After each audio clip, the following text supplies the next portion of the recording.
Hello there, only one Kenobi here, only one. This is a video on Wedge Antilles, one of my favourite pilots, and I just want to be clear that this is not a repack of this, because I've been doing a line of videos recently all about, repacks of figures that were in the vintage collection that ended up in the Black Series, or vice versa actually. But no, just to be clear, the reason I'm doing this video is because this is a figure I don't own, and I got it recently with a whole load of other stuff for only £5 from a toy shop in the UK called the Entertainer, where these things have been sort of arriving again. I first saw it, actually, interestingly enough, I saw it about 5 years ago, maybe 4 years ago, in I think it was Toys R Us. And I remember seeing it thinking, why in the world would I want to buy that? Because I already had this guy loose, you see, and a wedge is a wedge, isn't it? Except for the fact that this is supposed to be a Snowspeeder wedge. And the only difference is there's a bit more sort of a puffy padding around the neck. So I didn't, feel obliged or desperate to buy it, because, as I say, I already had a wedge figure. I only need really one. But anyway, for £5, it would be rude not to get it. And my intention is actually to obviously open him to have a look at him, because it's a figure I don't own. But I might even put him inside my Snowspeeder. I haven't decided though yet on that, because in my Snowspeeder, my vintage Snowspeeder, which if you stay tuned I will also show you that, I have the correct figures in it. I have a Luke Skywalker and I have a Dak Ralter. So why would I want to put a wedge in there? Well, the reason I will explain in a moment. But anyway, let's go back to this then. So let's just get them open and we'll talk some more in a moment. Bear with me. Okay, we're mobile. So I'm going to show you a few different things before I actually open up the figure I want to, which is this Wedge Antilles Snowspeeder. Before I do that, I just want to show you some other items. Now, firstly, this is, I've not just opened that, don't worry.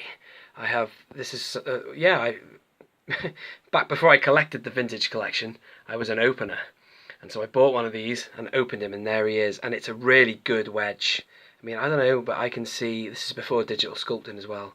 Excuse me, I'm just trying to focus. There you go. I just can see the face of the actor there, especially with the helmet on. He looks more like him. Dennis, I've forgotten his name. Ewan McGregor's uncle. So there you go. I just thought I'd show you that. This is a great figure, and that's part of the reason why I thought, well, why would I want to buy one of them? Because I've got a wedge loose, and that's all I need. I only need one. Plus, let me know in the comments if they've ever made a wedge Snowspeeder, because I don't think they have. One thing I do know that they've made is a Luke Snowspeeder, and that is why I have in here a Luke and a Dak Ralter. But this is what I wanted to talk to you about. If I do open this, I might put him in a Snowspeeder, because he's just geared up for it. But what I do have in my Snowspeeder is this Luke here, which is an expensive figure to have inside a vehicle, really. It is the Dagobah Landing Luke, forgotten the VC number. One figure I did want to put inside my Snowspeeder when I got one was this, which is I think it's from the Saga line, certainly 2011 it was. It's Luke, Snowspeeder Luke, and the packaging is the purple kind of coloured packaging, and you got these stands with them as well, which was quite nice, and a dice, that line of figures. But I don't put him inside. I put this guy in, even though he cost me a lot of money, this figure, because he is expensive, and I got him, I think, loose, or I opened him up, but whatever. His arms stretch and touch the control panels much better, because for whatever reason the figure has longer arms, so it just looks better inside the cockpit. But anyway, so that's the situation.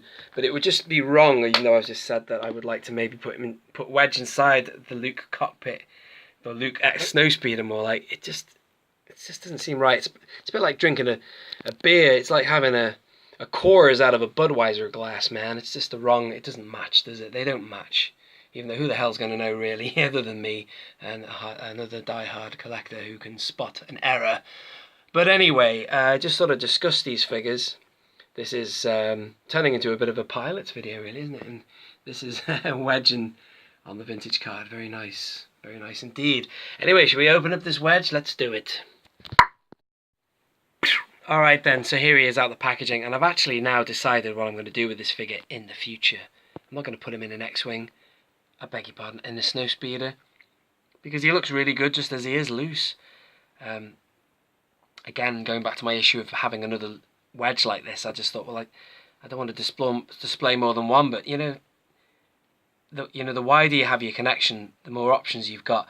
Now this, I'm thinking, in the future will be perfect in a diorama for the Hoth meeting. You know, when Leia's there, you know, two fighters against that Star Destroyer, the ion cannon with yada yada yada, whatever they're talking about there. Hobby and a few others in a big circle having a meeting. It's great, that I love that scene. But this would be great just to have him on display with a couple of guys from Echo Base. It'd be awesome.